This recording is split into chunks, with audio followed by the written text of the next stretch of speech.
Sweet. Hey guys, I'm Barb and welcome to episode 5 of Creators Campfire. If you're new here, then this is a live stream podcast where I interview all sorts of creative people. So entrepreneurs, content creators, side hustlers, and general aspiring talent to find out more about what they do, why they do it, and how they do it. Tonight, we have joining us David Partner. Now, David is a personal finance coach, and I'm very excited for him to be on with us tonight. Guys, please welcome David. Hey, how are you? Hey, I'm good, thank you. How are you? Yeah, I'm good, thank you. Looking forward to being on. Happy to be on. Awesome. Yeah, really looking forward to this. Thank you for being here. I am quite excited because obviously personal finance has a special place in my heart, very close to what I like. So this is going to be good. Just to start off, for those that don't really know you or anything like that, could you give us just a brief background or introduction to yourself? Yeah, so I am at the PF Coach on Instagram. We started. I started. Say we. It's just me. I started 7 months ago in November. Just love talking about personal finance. It's a really interesting topic. I find. I think it's one that affects us all, whether we're in debt or multimillionaires. We're all affected by money and personal finance. So it's something I wanted to talk about more, and so I decided Instagram was the way to go. And since then, we've been growing quite nicely. But yeah, it's been. That's a little bit about me. But I'm sure we'll get into it more as we go. Yeah, no, that's a great start. So obviously the way we met was through Instagram, and that's how we know each other. But take me back a little while. So I know you started Instagram in November, but yes. What was the thought process behind that? Were you already a personal finance coach, or was it just something that was in your mind to do? Yeah, it's interesting actually. There's a sort of, in a sense, a long history to it, but I've always wanted to get into personal finance coaching, and it's strange as a industry in a place. There's no, unlike financial advisors where there's formal qualifications to be a financial advisor, financial coaching doesn't have any should we say regulation behind it, and there's no qualifications that you need. In a sense, you can get them. There's lots of people that do very good coaching courses out there, and I definitely advise people to look at them. But to actually get into it, you don't need any qualifications. But there are obviously things you can't talk about and touch on, which is what the financial advisor is for. So there is that line of distinction. But certainly, so financial coaching was always something I wanted to do. And to get into it, I thought, well, how can I reach as many people as possible as quickly as possible, and start just talking about it generally and finding out what people are, because you always think you know what people want to hear about, but you don't know unless you go out there and talk to them. So strangely, I was sat with my partner and we were discussing, we'd love there to be a platform. And little do we know there was actually quite a few platforms out there at the time doing similar things. We were like, we'd love to talk about it. So that was in July of that year. So that would have been July 2019, and sort of June, July, we sat down and said, look, I'd love to do this. And then you have that sort of initial burst of energy and you think, yeah, great, I really want to get on and do this. And then it took me another couple of months to really say, I am going to do this. And then a couple of months after that to actually launch. So it took until September. Strange enough, it was my birthday, and I was like, right, this year I just turned 26. So I was like, right, this is going to be the year. This is my year. My new year starts here, and we go on from here. So yeah, that was sort of how I got started in a sense of just wanting to do something, and I've wanted to do it for a while, and just finally took the plunge. And it took a few months to get going, but actually, I think sometimes you just have to start and see where it leads. Yeah. So. In that case, do you actually have a background in finance? Did you grow up wanting to be in finance or have that kind of interest, or is it something that you've developed later on? So it's something I've always, in a sense, developed. It's not. So my background is not in finance at all. I've never been in finance. My background is in politics. That's where I sort of make a living in a sense. That's where my full-time job is. So, but personal finance, I think, is always something that I've been interested in. I've always been one for a budget. When I was at uni, I was always one with a budget. I knew how much my personal student loan I could spend each week without going into debt. When I was growing up, strange enough, parents would all taught me that my dad, very young age, taught me the art of negotiation, and that you always negotiate down, you never negotiate up. Little things that I remember as I go through my life. And I've spoken on my channel before about sort of my earliest personal finance memory. I remember it was back when I was probably 8, 9, probably. I was wanting a new games console at the time. I think it was the Game Boy. And I went in there looking at one, and they just released a new one, unbeknownst to me as a 9-year-old. And my parents lent me 30 quid to pay the extra that I'd saved. And that's sort of the earliest memory of me repaying them back and learning the value of money that way. But it's sort of always been something I like. I like money in the least greedy sense possible, but I like money. I like being able to spend money on what I want to spend it on and not the things I don't. Yeah, I love that. I remember buying my first Game Boy as well. It was one of the yellow ones, and Yeah. and I'd saved up for ages, and I was like, I can't wait for this. And I got Pokemon, I think was my first game. Yes. So with you on that one. Okay, so you've grown up kind of with finance in the back of your mind, I guess. It's in your background a little bit, but you've gone on and done politics then. So yes. How did that happen, and where was finance in your mind at that point then? So how did that happen? So again, taking it back to university, I studied and have always enjoyed law. So I studied law at university, did a 3-year course at Newcastle. Absolutely loved it. Loved law as a concept, but actually, truth be told, I was never going to be the most amazing lawyer, and so I decided that wasn't a path I wanted to pursue. Pretty quickly, actually, doing my second year, and then it was a case of I wanted to go potentially to business, and it was a little bit of soul searching in a sense at that point as to what do I want to do? If I want to do law, what do I want to actually do? And so I was like, business. I want to take perhaps a gap year, after second and third, sort of an in-between year, sandwich year. That didn't happen. So I just spent third year looking, thinking, and actually politics is something that I'd always been interested in. I had friends that had gone in to do politics journalism, and other people who are interested in politics. It's something I'm really, really passionate about. I hadn't really got involved at a local level or anything like that politically, but I knew I enjoyed politics, and something I wanted to look at. So in the end, I just started applying for politics jobs. And that took me down the path to work for an MP for a couple of years. And then after that, I went and did other politicky things. And now I actually work in the civil service. So back into sort of politics without the politics, if you want, lowercase p rather than capital P. Yes. Yeah. Okay. So, so at the point, I guess, in your second year where you've gone, something, law isn't for me. Yeah. What kind of thoughts are going through your mind as well, as in terms of you clearly carried on then for a while whilst you were doing this soul searching. What's going through your mind about potential other external pressures, family pressures on finishing your degree or coming out with a degree or? So I wouldn't say there was family pressures. I always knew I was going to finish my degree, and the aim, the reason I took law in the first place was, even if I decided I didn't like it, it was a good degree to have. It was well thought of from a good university. I was always going to be okay in that respect. So yeah, it was a bit of a, I spent the third year, I must admit, was quite difficult because I had an illness at the time. It wasn't a serious one, but it meant I couldn't go to a lot of the grad scheme interviews that I needed to go to. There was I remember the 4-week period in basically February where I was laid up in bed with some sort of illness. No idea what it was in the end. I don't think they really found out. But basically, it meant I couldn't get out of bed. It just came out of nowhere. It started as an ear infection, ended up with me not leaving bed for sort of 4 weeks. But I remember it was at the same time as all the grad scheme interviews that I had lined up were. So I had about 4 or 5 lined up, each weekend pretty much. I was going to different grad interviews or grad interviews in different schemes they do, the way they do these interviews over a couple of days, over a weekend generally. I remember just thinking at that time, you think, as a 21-year-old at the time, you're thinking life is over as I know it, sort of thing. I'm never going to get a job, going to leave university with no career prospects, not entirely sure what I'm going to do. And I remember at the time just thinking, this is the world has come to an end as I know it. And actually, in a sense, that was probably one of those moments you look back on and go, I'm glad it happened, because if I'd have gone and done one of those grad schemes, I'd have enjoyed it, I'm sure, and I'd have made the most of it, but it wouldn't have led me to where I am today. So that's for sure.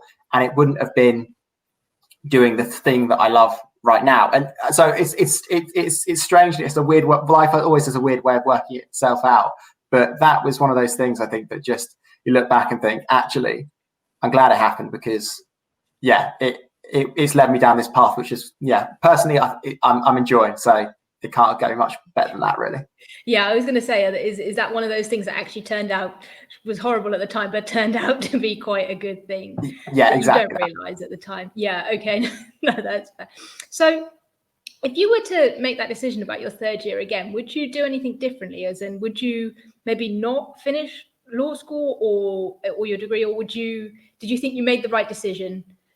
I definitely finish. I think finishing was the right thing to do. And it's one of those things where you look at it and go, the opportunity cost. Do I finish or do I not? And is it the sunk cost? I do like economics. I must admit, I'm an economics man as well. So you got this thing called the sunk cost fallacy, whereby is it worth continuing, even though I put in the 2 years? Is it worth continuing? Actually, it was. I wanted to finish with the degree. I knew I'd have more. I thought at least I'd have more prospects if I finished with the degree than if I didn't. So I saw that as the best thing to do. Interestingly, to answer a different question I know you didn't ask, but I think is relevant, is would I have gone to university in the first place if I knew what I know now? And that's a question I've always wrestled with, I must admit, as to whether if I looked back on it now, would I have gone? And the answer to that is I don't know. Is my answer. I love university, and I definitely think it's a great thing for the majority of people. But I wish I had thought about the other options that were available to me more. Not saying I wouldn't come to the same decision as to go to university, but I wish I'd looked at those options more. That was never an option when I was growing up that was necessarily available to me, or wasn't one that was pushed as much by teachers and others. Was apprenticeships or just jumping into the world of work. Quite frankly, I know I've got got friends who have landed on their feet very nicely by just doing Instagram, doing Facebook, doing websites, and just going out and forging their own path rather than necessarily, going to university and doing it that way. So I definitely tell people, if they're watching, if they're thinking about the same decision, is to look at all the options available to you. Don't just think that university is the only option, because for a lot of people, it's not necessarily the best one. Yeah, actually, I'm glad you brought that up, because I have since uni thought about it a lot, and I was like, would I actually do university again? And I probably wouldn't. A lot of people talk about the university experience, but I personally stayed home anyway, so it wasn't like I was there for that experience. It was more the. I think you're right. I think we in this country we're without straying too off topic, we're completely different in a sense to America, in the fact that for the way that student loans work, in a sense, it's looked at a lot differently. And I know there's research statistics out there that show that majority of people actually that go to uni don't end up making back enough to pay back the student loan and things like that. So I think for some, it's certainly, for some people, you need to go. If you're going to be a doctor, you can't forge your own path. You've got to go and get your necessary experience. And there's some, and again, same thing. And I get the sense why I chose law was because you had to go to university to get a law degree to be able to become a lawyer. So but there are other routes to do it. I don't think it's necessarily the right thing just to say, I don't know what I'm going to do, let's go to university. I think it's worth looking and even just taking a year out to consider, go work in the world of work, perhaps go have a look at some of the other options, and get yourself a head start. Even if you end up doing 3 years of maybe say dog's body work in a sense and working way at the bottom, in a sense you're going to be 3 years ahead of the people who have the degree, who often will have to come out and do that same thing anyway. So don't necessarily think the degrees give you the head start. They don't always. There's certainly other options out there. Yeah, 100% agree. Actually, just to finish that, I thought, and again, I guess part of me was family. It was an expectation that you'd go to school, you'd go to uni, you'd get a job. And I guess that's not just family. That's kind of how a lot of people think, and especially in this country, completely. It's just a natural progression. But looking back, and I did accounting and finance at uni, but there's literally no need for doing those. I could have gone and got a job and come out actually probably better off, having had that experience in the workplace that I didn't even think was an option. So I completely agree with that one. Yeah. Okay, so you've finished uni, you've come out, you've gone, no, law, I've got my degree, but this isn't for me. Yeah. But this whole politics thing is looking good. So where do you go from there? How's the next kind of year work? So the next year is really quite things. I must admit, the first 2 years that year were really good. So I went to work for an MP, moved in with my girlfriend. We rented a flat and then spent the year living in Wimbledon. Very nice. And actually, things went well. Things were good. Can't really complain in a sense. We had a pretty good life in a sense. It's quite nice because you can, you're splitting costs, you're splitting, you're learning a new city, you're doing the touristy things. Every weekend you got new sights and sounds to go and see. So I think must admit, as a recent graduate in London, I know people say it's expensive, and it is. It's really expensive, and it can be tough. But actually, I think as a young person in London, it can be quite fun as well. And if there's enough free stuff to do that every weekend we're out somewhere in London, going to one of the museums or on the touristy sites. So it was good, and really just after the first year, just getting your head down and just working hard, really. Yeah. Okay. So I guess between, okay, so there's probably what, 4 or 5 years between you finishing uni and kind of where we are now, if I can do some kind of mental arithmetic. 5 years pretty much this month okay. when I graduated, which is scary. It is worrying. It's worrying when it gets to 10. Just wait for it. So give me a little insight into kind of what happened over those few years. So your transition from politics into the world of finance. So spent 2.5 years working for Member of Parliament. Then decided that and that again, if you're into politics, that is the holy grail coming out of university. I'd say is if you can get a job with it, whatever your political standpoint is, if you get a job with an MP, it is one of the most. It's tough and it's hard work, but it is one of the most rewarding experiences I've found coming out of the world of work. You get to spend 2 years working in the House of Commons, which for any politics nerd is an absolute dream. You get to that, that is your world of work. You get access that money can't buy, in a sense. It is just staggering. And even today, going back in, there's a little bit of me that thinks, I'd love to be back here. The world of politics working in the House of Commons was amazing. But again, 2 years is long enough to get your fix, in a sense. So after that, I went to work for the NHS, went to work for Health Education England, which is a arm's length part of the NHS, just does the workforce part of it. Worked there for a year, and I must admit that was really my baptism of fire into the workplace. I'd say working for Member of Parliament, you're a very small team. It's generally 3 or 4 of you plus the MP, so it's a small group of people. You get on well with them. It's a great experience. So going to Health Education England and working in a big office, lots of people with a bigger team spread over a couple of sites. It's a completely different experience, and in a sense, one I think looking back, I certainly wouldn't have taken. It was a very people have a very split opinion of the NHS and how it operates. Sometimes there's a lot of I don't want to say bullying but it's that sort. There's a lot of sometimes within the NHS, and again with any big organisation, there are good points and bad points about it. But certainly within the health education, my experience was more negative than positive.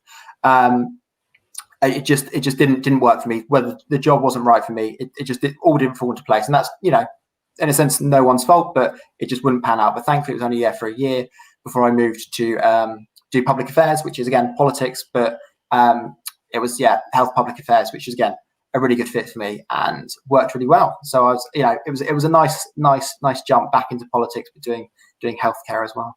Yeah. So you working with an MP and working in the House of Commons, for someone coming out of uni or wanting to go down that same path, how does that happen? How do you do it? How do you do it? So there is one website and one website alone that you need for this, and it's a website called workformp.org, I believe it is.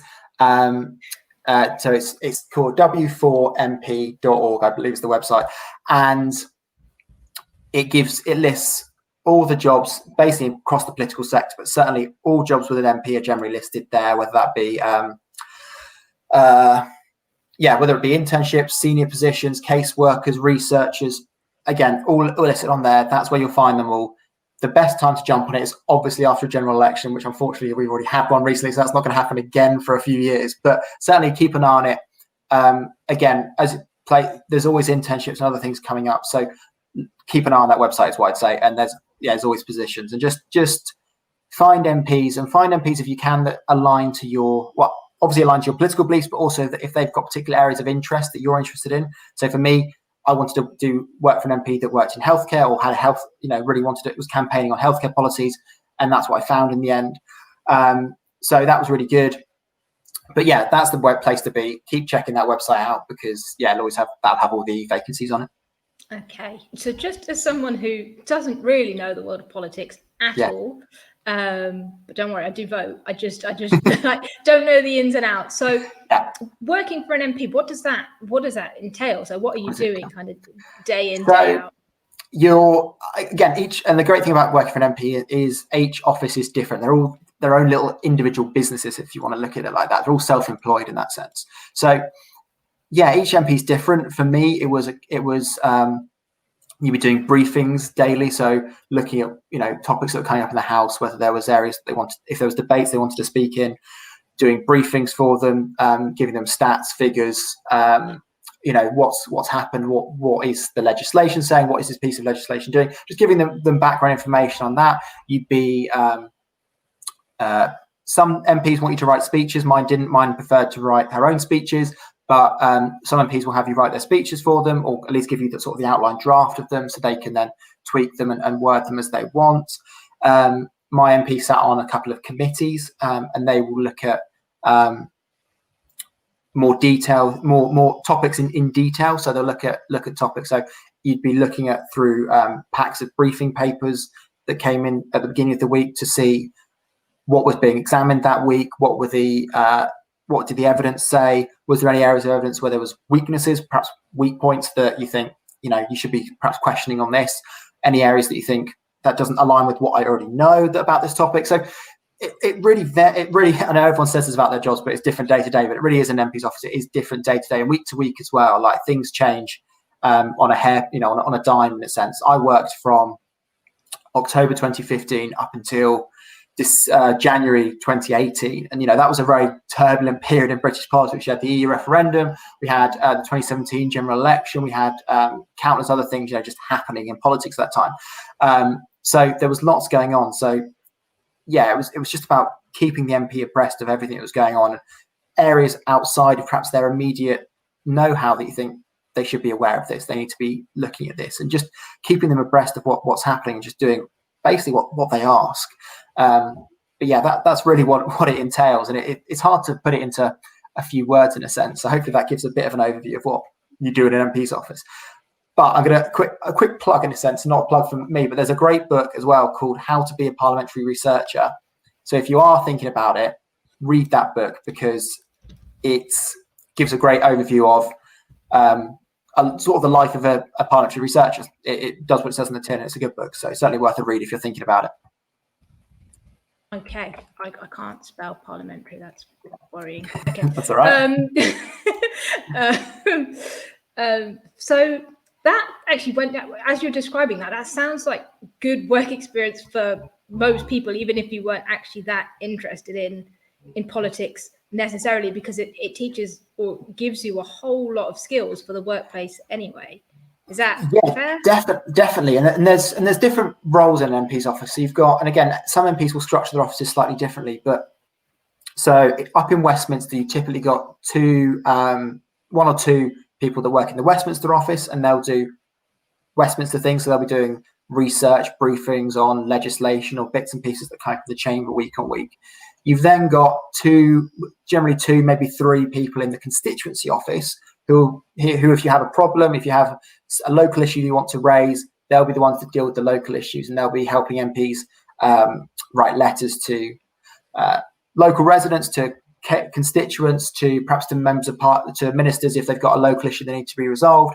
So that's how that's sort of the balance. And to go to your original question of, it's quite good is that if you're interested in politics but you haven't got a political background, or you're interested in politics but you want to do something different, perhaps you want to be a diary manager, you want to do casework, you want to get more involved in the local community, there are job roles for everyone in an MP's office. So it doesn't all happen in London. So don't think, I don't want to move to London, there's nothing for me to do. If look for the local MP, and I'd always recommend as well, if you are looking for a job in an MP's office, go and do a week's work experience. Most MPs are more than happy to accommodate if you're a constituent of theirs, even if they're of a different political persuasion to you. Go and ask. They will generally very helpful. If they can't do it immediately, they'll give you a date they can do it. Again, go do a week's work experience, find out what it's like. You'll get a bit of a taste for everything. And that, again, even if you can't travel to London, go ask to do a week's work experience in their constituency office. Again, you get a completely different set of responsibilities there than you do in Westminster. So there is really something for everyone in there, and you don't have to be a young 20-something to go and do it either. Especially for a constituency caseworker job, I think it's better to be someone slightly older. Perhaps if you've lived in the constituency for a few years, you know the local issues. MPs will really appreciate that, especially if they're a new MP, that appreciate someone with some local knowledge that can really give them some inside intel to what's going on locally. Okay, yeah, no, that's cool. Okay, promise, last question on this, just in case somebody is interested in this particularly. Do you need much work experience to go and do this? Or is it because it's so varied, there's going to be something for everybody? I think, as with all jobs, it always helps if you've got previous experience. But by the same token, some MPs like to have a blank canvas. I know when I went in, I had no experience in politics apart from my interest in politics. I'd done no work experience. To give you an idea, my work experience while I was at uni, or my work over the summer, I helped my local council with asbestos surveying, which is as far removed from anything I do now as possible. So, I had no experience in politics. I'd never done any work experience in an MP's office, but the MP looked at me and thought, you know what? And she said this to me, afterwards. She said, I was glad I hired you because, and the way she put it was, you were normal. And that was the direct quote that she gave me was, you were normal. You had a wide breadth of activities that you'd done at uni. You'd done various other bits and pieces. You didn't come from a politics background. She could mold me to how she wanted to run her office rather than how another MP had run theirs. So sometimes coming at it with being a well-rounded person actually is a much better way to do it than to say you've got 5 years campaigning locally, because that doesn't always translate to the best parliamentary researcher. Yeah, no, okay, that makes a lot of sense. Right, we can move on from politics a little bit. I guess moving forward a couple of years, post a job we didn't like, up to, I guess, maybe what you're doing most recently. So you said you're working in the civil service. Yes. So how does that work? So I've recently joined the civil service, joined in April. So very new to me. Joined at the start of the coronavirus lockdown pretty much. So I haven't yet been into my office. I've been working from home since I started. But no, so it's again, civil service is one of those employers again that people. I've loved it. I've had to say I've only been there a couple of months now, but no, it's been a really interesting change of pace to what I was doing before, and actually it's a completely different area that I'd never looked at really. It wasn't health, and health is what I've been doing up until now in politics. So it's not health, and it's really interesting. I'm really enjoying it, and it's something that I hope to continue doing for a number of years in the future. It really is, quite interesting. Okay, so Instagram. Yes. Right. Let's get into some social stuff. You started back in November, so you finally decided there's this thing you wanted to do, right? You wanted to get on Instagram, you wanted to help people, you wanted to spread the word. You've got this not necessarily finance background, but you're kind of finance savvy, right? You know some things and you can share some things. Yes. How do you go from, so I guess where you've got those few months of, I need to get my ass in gear a bit. How do you go from one day going, I'm going to go and be an Instagrammer or whatever we're called, to actually physically doing it? And what's going through your mind at that point? So, I mean, the steps that I took, I'll tell you how I did it first and what my thoughts were to begin with, and I'll tell you, what went through my mind. So I thought, right, what do I need? I need a website. I need an Instagram account. Those are the two things I wanted. I made a conscious choice not to go onto Facebook, Twitter, and the others because I thought, right, let's just concentrate on these two platforms first. And I'm sure we'll get onto it, but that's hard enough in itself, and I'm sure you'll attest to that.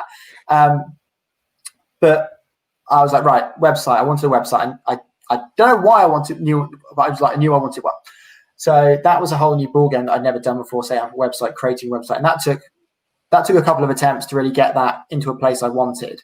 And that was the thing that took the longest, in a sense, was putting the website together. And I took a couple of months, really just procrastinating is the only word for it, on that. But that got to a place where I was happy. And then I was like, right, I just had to set a date. I had to set a launch date because if I didn't set one, I didn't have anything to aim for and I was just floating. So I was like, right, I'm going to set a launch date. I think it was if I remember right, 25th of November last year, something around that date. I just worked towards that date, really, just thinking, right, this is what I need to do. So the things that, and again, there's always things you don't think about when you're doing it. So it's like this, obviously the buying a domain, there's setting up a website, and there's like, right, we need pictures. I need pictures to go on my website of me. And I must admit, before this, I was not one to have a picture taken. I must admit, I wasn't one for being on camera. I wasn't one for having photos taken. So we went out, and I live in Southeast London, which is a lovely area. It's got so many green spaces. So I absolutely. So we went out and just took pictures of me, and it was one of the most uncomfortable experiences I've ever had, but one I absolutely loved. And I would say to anyone, just you've got to, when you're doing these things, you've got to throw yourself into them and just let your inhibitions go a little bit. Because while it's awkward having pictures taken, there's lots of people out there doing it, and no one really is looking at you, I must admit. People might have a cursory glance, but they don't really care what you're doing. So I went out there and just took pictures of me, and they're all, and that was what is now on my website. Strangely enough, the website has taken a very much back after wanting it. The website has very much taken a backseat, and it got a comment there from Timmy, who is, if you don't know, Mr. Money Jar on Instagram, who said he went down the blog route, but ended up having an Instagram account more. And I completely agree. Instagram has taken over rather than the website. That is where my, where I've been more, and you'll find me more is on my Instagram. So DMs and just being on the comments and being there, Instagram is where I've ended up being more. And to talk about the sort of what led up to and what I was thinking as I started this was, and I think it's the thing that everyone thinks, and if anyone doesn't think this, I think they're a liar, quite frankly, but is A, what are my friends and family going to think about this? And are they just going to rip me to shreds? And B, what if no one follows me? And I think those are the two things that any new content creator will be thinking when they start. And if you're not thinking that, then you're not worrying enough. It's quite, but no, honestly, those are the two things that went through my mind. I think as I started was, I don't really know what I'm doing. And if you scroll back through my Instagram feed all the way to the start, you can see I do not know what I am doing.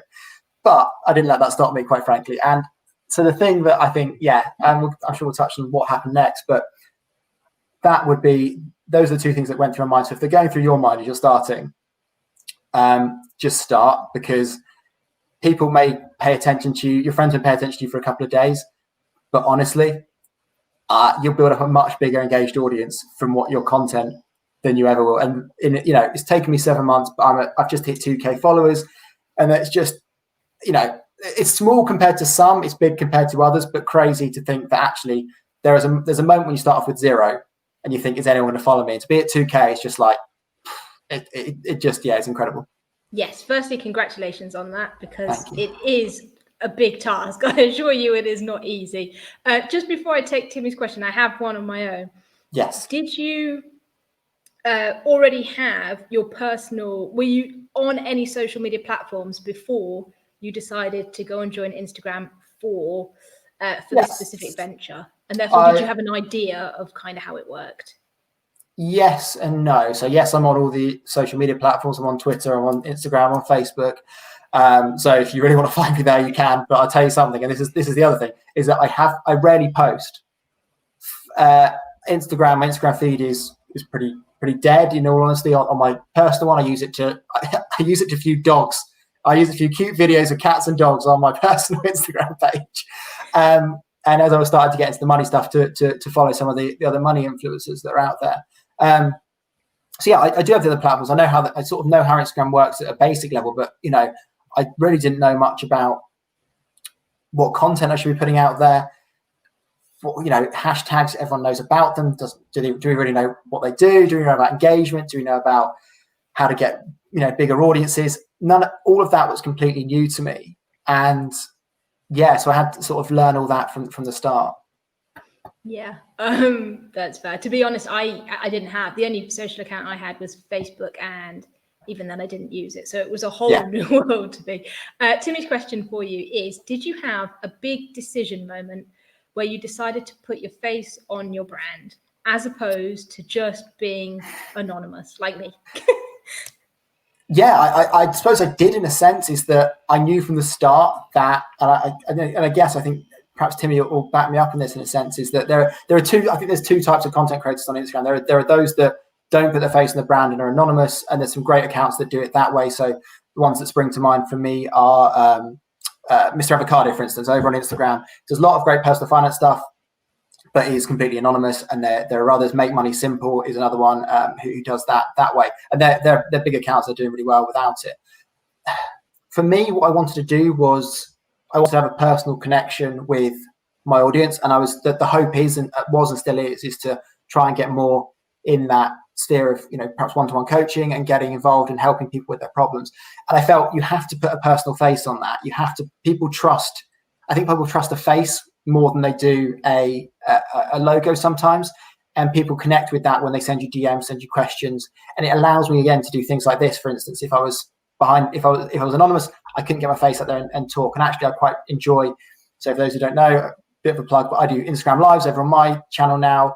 And I really enjoy doing that. And actually, I've engaged with a lot of content creators such as yourself, Bav, that otherwise I wouldn't be able to do as anonymous. So yeah, from the start, I decided that, look, I'm going to put my face out there. And again, if you look at my original my Instagram photos, a lot of my content was photo based rather than the content if I look at now. If you scroll back, it's far enough all the way to the start, you'll see 2/3 of my content was photos and 1/3 was information. Even the information, I'll let you into a secret.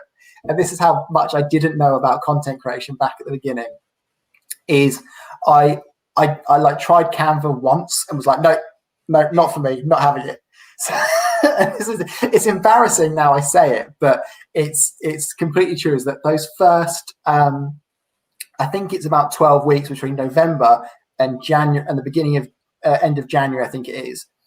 All the informational posts are created using PowerPoint, nothing sophisticated. So if anyone says I can't get into this, I don't know what I'm doing, I don't know where to start, I started with PowerPoint and started creating content using PowerPoint. So there's no excuses not to start. So I didn't really start using Canva until probably January this year. So for the first 2 or 3 months, I was using PowerPoint to create my infographics. So there you go. And you can tell that they are not as high quality as they should be. But it's crazy to think that you don't have to get to grips with Canva if you don't want to. There are ways of and Canva is really easy. I promise you, spend 10 minutes with Canva, you'll be fine. I spent 5 and I was just like, no, not having it, and left it to it. But yeah, get to grips with Canva. But no, if you can't, just do it on PowerPoint. If you're comfortable with PowerPoint, just start creating. I got my first, I hit 500 followers just with using PowerPoint. So if I can do it like that, then you can do it, with putting out some proper content, you'll be absolutely fine. You have made my day with that comment. I love that. To be fair, in terms of actually Canva, when I did use it for the first time, I didn't like it. I was like, no. Yeah. I could see other people using it and making great stuff. And I was like, I just don't get it. I can't be bothered. So my first videos were videos of me just talking because I was like, I can't. And then, yes, it started to come. But I guess you go through that experience and you learn things, A, about yourself, B, about the content, what resonates with people. You also learn that it's content, not necessarily the quality of the post. It's what you're saying as well in some cases that is more important than how. Obviously, there is a looks thing and it's Instagram, so things need to look nice and the infographics look great. But if you have a message that is good to get across and it still has that connection with somebody, it's good enough. So yeah, I completely agree to just start. You don't need, I guess it can be a bit overwhelming when you start because you do see things that are so good. So your own graphics are great, but Mr. Money Jars are insane. Like the thought process behind his, I love his. And again, Mr. Avocado, the Penny Pal. Yeah, those are all great, and they can, if you're coming into it, kind of overwhelm you because you think that might be the only way, but it is not. If you've got a message and you've got good quality content, it doesn't have to be in that. And in a sense, I tell you to look at people like we've just, all those we've just described, and have a look at the content they're producing, but don't get sucked into the thing of they're doing really well, I need to copy what they're doing, because everyone puts their own individual spin on their own content. I couldn't create Penny Pal content because it's not the Penny, because I'm not the Penny Pal and I haven't got that brand behind it. It's same with I couldn't create Mr. Avocado, Mr. Money Jars content because they're not me and they're coming at things from a completely different angle and with a completely different set of life experiences that mean that if I was to produce that content, it would be inauthentic and it wouldn't resonate with the audience that I want to resonate with. And people would soon find me out that's the case. So even if you create content that you like, and again, I implore you to, if you look at someone's feed and think they look amazing, their stuff looks amazing, I implore you, scroll back to the beginning of what they were doing. Any good Instagrammer will have left up the content from the start. I know I have. You'll be able to, and I know all the ones we just mentioned have as well. is scroll back to the beginning, see what they were doing at the start, and you'll see that the content at the start was nowhere near as good as the content they're producing now. And I guarantee in 6 months, a year, the content they're producing now will be nowhere near as good as the content they're producing in 12 months. So it's always a learning process. There's always things to learn. So don't be disheartened by what they're producing now, because they're 6 months, a year, 2 years ahead of you. And if you keep doing what they're, look at it as a motivation. If you keep doing what you're doing, you'll end up like them in the future. Yeah, no, agreed. So just on that, I guess, how much time do you spend? Actually, we'll come back to that second. But how much time do you spend creating your content, and how has that changed since you started? This is a problem. Actually, strangely, I was talking to an Instagram about this afternoon. Actually, who DM'd me. It's something I still haven't got down to a T, and I'm very bad at having lulls in content. So again, anyone that follows me on Instagram, I usually post 4 times a week ish. And I didn't post Thursday or Friday, and usually I posted on Thursdays and Fridays. Last weekend, and I decided, I got to Wednesday, I was like, I didn't have content planned. I wasn't going to rush it, so I didn't post. But typically now, what I try to do is I try to batch content up 2 weeks in advance. So for instance, from today, I have 2 weeks worth of content ready to go for the next 2 weeks. That way I know I can then I know it's going out. I don't have to rush it, and I can focus on it. I can focus on other things that I want to spend my time doing. That would take me so for instance, 14 days, the next 2 weeks, I have about 12, I think it is, it's called slightly more than usual. I have about 10 to 12 Instagram posts going up. So that's the post and the caption all written already. That took me on Saturday to do probably about 5 hours. And that's probably a bit long, actually. I'm sure there are people that have it down quicker than that. But that's idea generation. That's playing around with post ideas and how I want to lay them out. That's thinking about captions. That's thinking about, times to post and all the other things. And again, it's looking as well at what other people are posting and working out for them. What are people reading right now? What do they like to read? So for instance, I know on my channel, when I post anything about house buying, whether, it could be anything, but anything about purchasing a house, that always does really well.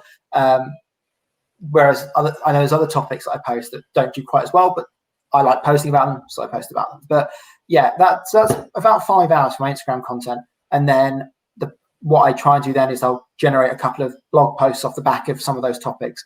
And also I'll talk to other Instagrammers about whether they want to collaborate with anything, whether they want to do an Instagram live with me on a Saturday. And what I'm trying to do now with the Instagram lives is, off the back of that, is create content off the Instagram live. So in a sense, that 45-minute session becomes content for 2 or 3 days afterwards, and perhaps a blog post as well. So it's about, if you are struggling with content generation, pick a topic and try and just write down as many ideas as you can think about, because the market isn't saturated. There's always new ways of thinking about this, So that's what I advise on that. But that's how long it takes me to generate content at the moment. Yeah. Okay. That makes sense. And how long, I guess the other question was how long do you spend on Instagram? I don't mean just scrolling, but like engaging with people. But I guess that kind of feeds off your growth journey. So if we take it back a step, instead of going straight to that one, how did you go about growing your account? So you've come on, you obviously start with 0. Yeah. You have that whole friends and family conversation in your head. I don't know whether you did decide to add them all or kind of tell them what you were doing. And then how do you grow that? Because I guess there's lots of people that have an opinion on how to grow on Instagram. And everyone does it differently. But how did you do it? Sorry, yeah, you can type in how to grow on Instagram on YouTube, and you'll be sat there for literally hours and hours a day, and you'll never actually grow on Instagram. So I think there are really there's a few key things that I did that I think anyone could do and to grow, and that is post constantly.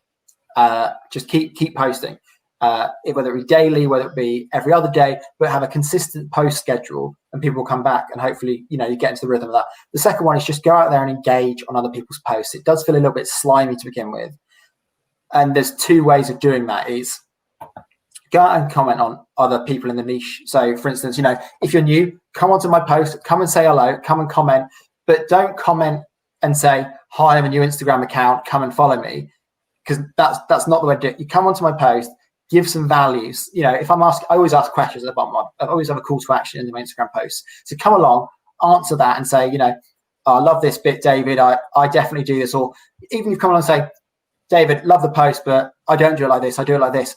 Absolutely fine as well. I love it when people come and challenge me. So feel free to come along and challenge as well. But come along, and people who you want in your niche, who in the personal finance space, are looking at my posts and they're seeing your comment and thinking, oh, that's interesting. I'll go and check their posts out. And that's how you grow. And I must admit that is a lot of time how I grew in the early days, which is going around, commenting, adding value, showing up everywhere. I'm sure there's people that thought, bloody hell, he's in my comments again. He's commenting. But it's about doing it in a way that adds value and not being slimy and trying to just promote yourself, because people will see right through that and definitely won't come and follow you. So definitely do that. And you don't spend lots of time. I did it on the commute into work every day when I was commuting. When I was on the bus, I'd spend half an hour just on Instagram commenting away, either answering other people's comments that commented on my posts or answering or going on to other people's posts, and then half an hour on the way home as well, and then maybe another half an hour in the evening sometime. But it doesn't have to be hours and hours sat there glued. And again, you can do things like following hashtags on Instagram now, so you'll see things just constantly in your feed. So yeah, that's what I did to begin with, and it definitely helps. And I know Timmy, Mr. Money Jar, is saying constant content creation, reach and engagement, and yeah, you'll start getting accounts that start sharing your content. And again, the best way to grow, make shareable content, make content people want to share and would want to be seen on their stories. And that's what I ended up doing. I didn't do it initially, I must admit, but what I've ended up doing is certainly that. Yeah, no, that's really good. And actually, there's one thing I guess I noticed. There's a few people that do that, and you kind of think, which I never thought, oh, there he is again, slime or anything like that. I was like, oh, actually, that's really good. He's there and he's engaging and he is adding value. And actually, that it takes on a whole different thing. And it's like, the reason I asked as well is because I'm like, wow, how do you have time for this? Because and again, it might come back to me personally, but even looking at it sometimes, I think, oh, that's quite mentally draining. But you're right. If you break it up, you don't have to sit there for 4 hours and sit on Instagram. You do, 15, 20, 30 minutes at a time throughout the day. And honestly, I'd say it's in a sense, it's probably not the best way to do it either, because people post at different times of the day. You get different people engaging on Instagram at different times of the day. So if you do it, spread it a little bit, 20 minutes here and there throughout the day, you're going to reach different audiences at different times. So don't just sit there for 4 hours, because people will see that that's what you're doing in a sense. And again, it's not a bad thing to do. If that's what you can do, then fine. But if you can split it up, you won't get as tired out. You won't get as drained. You won't feel like it's I've got to do that again. And you'll have a more personal connection with people. And just to touch on it, I've had people who've got in touch with me personally in my DMs saying, oh, I've just seen your comment on so-and-so's post. Can you help with this? So people do notice and do see, and it does bring people, if you add value, people do come and want to be a part of that. Yeah, no, I think that's great. So do you actually want to be, or are you, like people can come to you, are you a personal finance coach? Is that what you would consider yourself? Or is that something you are just on the journey to becoming through this? Difficult. And again, I go back to the initial thing of, there's no formal qualifications. There are people out there with a ton more experience than I've got in this that have been doing this for a lot longer, who are probably a lot better. And it's something that I've struggled with, and I'll say, is that imposter syndrome, in that I don't have any qualifications on this. And I'm very honest, if people come to me and I've done one-on-one sessions with people, and at the moment I'm learning. So I do a lot of one-on-one sessions for free with people. So if they come to me and they want to talk to me, I do Zoom sessions for free and all that sort of thing. It's just to get my knowledge base up. And I'm always honest with people, say, look, I'm new to this. If you don't like that, that's fine. You don't have to come, and there's other people. I will talk you through what I would do, and I'll give you guidance. I'll never tell you what to do. I'll never make you do anything. I'll give you the guidance, and then it's up to you to go and implement that or take it away. Because again, you can't give financial advice, because I'm not qualified to give financial advice. I don't have a financial advisor qualifications or licenses that are needed. So I don't advise on products. I don't tell you what products to get. I don't tell you what investments to make. I will just help you with making a budget, looking at your long-term goals, looking at how you can best achieve those goals, whether it be through regular saving, through investing perhaps. And I'll give you some of those tools to work with, but it's up to you then to go and take them away. But I want to, the aim is to hopefully do this more regularly with people, to make it to make it profitable, and to make it something that I can charge for, but hopefully add more value than I'm taking away, if that makes sense. Yeah. No, that makes a lot of sense, and I guess it's good to have that thing you're kind of aiming for as well, rather than it gives you something. It gives you a bit of a motivation as well to get up and kind of to reach for something. Okay, I didn't realize how long we've been talking, so I could keep going. I have lots of questions, but final one on this, and then I'll grill you with a rapid fire, and we'll have a bit of fun. But your Instagram lives, so. Yes. And feel free to plug away while we do this as well. So what was the motivation for doing them? How has it had an impact on your account and you? And what are your thoughts now versus when you maybe started or had the idea? So there's a long story and a short story, and I'll give you the long short version, is that I've always wanted to do Instagram lives. I've said back in January to my partner, my girlfriend, I said, I want to do Instagram lives. I want to go on live with people and talk about personal finance. But at that point, I was an account of about 700-800 followers.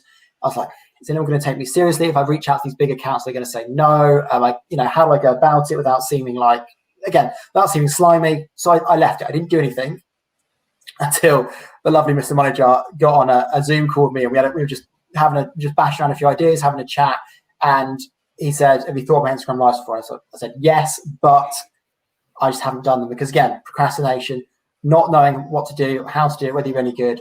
I was like, should we do one? He was like, should we do one together? And I was like, yes, let's do it. And we did. And it was a hit. And so it was a hit for both of us.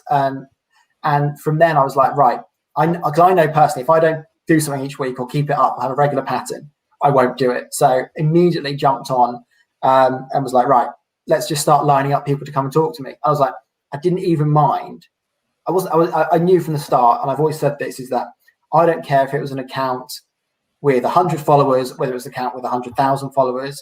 If they want to come on the show, they can come on the show and we can talk. And I will talk to them about whatever, because everyone has a personal finance story. That's what it is. And I've called it In Conversation With, because it is literally that. It's just a conversation about personal finance. It could be around a particular topic. It could be around just their journey. But it's been a hit. I would say a hit. It's been really good, and people have tuned in. Is quite frankly all I'm surprised about. Is that every week people are tuning in, and it's been really good. Even if it doesn't go anywhere or anything happens on it or anything like that, I've met some really good people that actually in the community that I would never have spoken to. I'd never have done this if I hadn't have spoken to you about it. I'd have never have met you. I'd have never met some other one. Mr. Manager. I've never met Mr. Manager if we hadn't done Instagram lives. I'd have never met these people and spoken to them face to face if I hadn't have done it. So that's been a really great experience. And it's just made me more comfortable on camera to actually come on and talk for 45 minutes unscripted just to do it. But again, I'm going to plug mine, but also I'm going to plug Mr. Manager's as well, who does my lives are every Saturday at 6. His are every Monday at 6:30. They are incredible. Again, he gets he's had some great guests on. So if you haven't seen any of them, go and check out his on his Instagram live. He had Pennies to Pounds podcast on this evening. They're talking about the Black Pound and how the Black community can help boost entrepreneurship and boost the amount of money and the economy within there. They explain it much better than I ever could. So definitely go and check out their live from this evening. But yeah, it was a great thing to do. And I've got some great guests. If I can plug coming up the next few weeks, I've got this is where our mind is going to go black. So I'm just going to have to refer to my notes. Is that I've got some great guests coming up this week. We've got Millennial Money UK, who are a really big growing Instagram account that's doing some great stuff. They've never been on camera full stop on their Instagram live account, so it's going to be really interesting to get them on and talk. Naz from here there, spoken to him a couple of times. He's wonderful. He's amazing. So you want to tune in for that. It's going to be really good. We're talking about investing. Week after, we've got an account called Get Woke Not Broke. Holly from there. Again, she's all about pensions. She's really passionate about pensions. So we're going to be really interested to talk to her. And then the week after, we've got Money Savvy Amy, who is talking about her personal experience of getting into debt, how she got into debt, what we think should be done about credit cards at a young age. That's going to be a really interesting conversation. I think it's going to resonate a lot with people who have got into debt at a young age and then struggle to get out of it. So that's really good. Elsewhere, I've got a couple more lined up for the weeks after. I'm in tentative conversations with a couple of people, some bigger accounts, which is going to be really good. But the thing I found is, and just to say before we go too long, but just to say, the thing I found is certainly the personal finance community is wonderful. if you are starting an account or you have started one and you're not sure about reaching out to people to ask for things, reach out, ask, say if you've got something you want to do, if there's a post you want to collaborate on, a blog post you want to do, if there's an Instagram live you want to do, a video, just ask someone. They will either not respond, in which case their loss, and you'll find someone that does. If you reach out to me, I guarantee I will always say yes, because I think you meet great people, you go to a whole new audience, and it's certainly worth doing. You have to reach out and say, look, there has to be a bit of give and take in a sense, is that, if you're a small account, you go into a bigger account, it's going to benefit you more than them necessarily in terms of follower numbers. But I think as a community, people are so good at saying yes. I reached out to an account actually strangely reached out to me yesterday who's 10 times bigger than I am. I said, they were commenting on one of the posts, said, I'd love to have you on. They DM me and said, let's do it. And it's just taking a bit of initiative and saying, just trying your luck sometimes, chancing your arm. You never know who's going to say yes and what it'll do for your account. So the worst that anyone can say is no. Yeah, no, I think that's great advice. I think maybe even just get used to hearing the word no. Like for every 99 no's, there'll be a yes, right? So you're never going to get a yes unless you take a few no's. So just do it. So no, great advice there. Okay, all right, we'll stop with the. Sorry, I can talk for England. No, it's not you. I've got so many more questions. I'm going to have to stop myself. We could maybe do a part 2 at some time. I spent too long on politics. That was why. I got carried away. Okay, let's really quickly do a rapid fire. Are you ready? Yes. Guys, if those are watching, just while we're doing this, if you do have any last questions, drop them in the comments below. Any final words, and we'll get to them. But yeah, let's do this. Okay, here we go. What's the first word that comes to your mind right now? Money. What's your favorite pizza topping? Meat feast. If you could have one superpower, what would it be? Flying. What TV show are you binge watching right now? The Crown.